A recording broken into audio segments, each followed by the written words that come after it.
Otoritas Qatar resmi melarang penjualan minuman beralkohol di tempat pertandingan Piala Dunia 2022 selama turnamen berlangsung. Sepanjang turnamen, minuman beralkohol pun hanya bisa dibeli di stadion melalui paket makan yang dikenai harga puluhan ribu kali lipat dari harga minuman per kaleng. Kebijakan yang melarang penjualan minuman beralkohol ini di perimeter stadion tersebut telah dikonfirmasi oleh FIFA.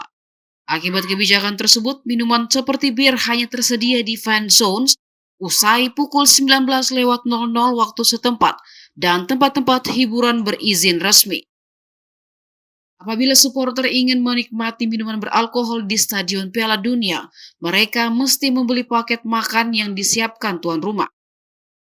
Paket makan ini tersedia dengan harga paling murah 20.000 pound per pertandingan atau sekitar 372 juta rupiah. Kebijakan Qatar melarang minuman beralkohol sendiri membuat FIFA mesti berurusan dengan perusahaan minuman yang memiliki kontrak senilai 75 juta dolar Amerika Serikat dengan FIFA di Piala Dunia 2022. FIFA pun dilaporkan mesti mencari sejumlah kompensasi untuk merek minuman tersebut bersama otoritas Qatar. Pasalnya, sponsor Piala Dunia berpeluang melayangkan gugatan hukum terkait pelarangan penjualan minuman beralkohol. Kebijakan Qatar yang diumumkan beberapa hari sebelum turnamen juga membuat sponsor utama lain merasa dikecewakan oleh FIFA. Seorang perwakilan sponsor utama mengaku tengah membahas potensi pelanggaran kontrak oleh FIFA. Sebelum Piala Dunia, otoritas Qatar telah mengontrol ketat penjualan dan konsumsi alkohol.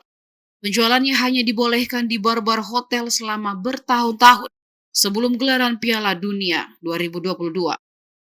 Sementara itu, Presiden FIFA Gianni Infantino membela kebijakan larangan minuman beralkohol di stadion yang diterapkan otoritas Qatar beberapa hari sebelum dimulainya Piala Dunia 2022. Infantino menyebut kebijakan ini diambil Qatar melalui persetujuan pejabat-pejabat FIFA.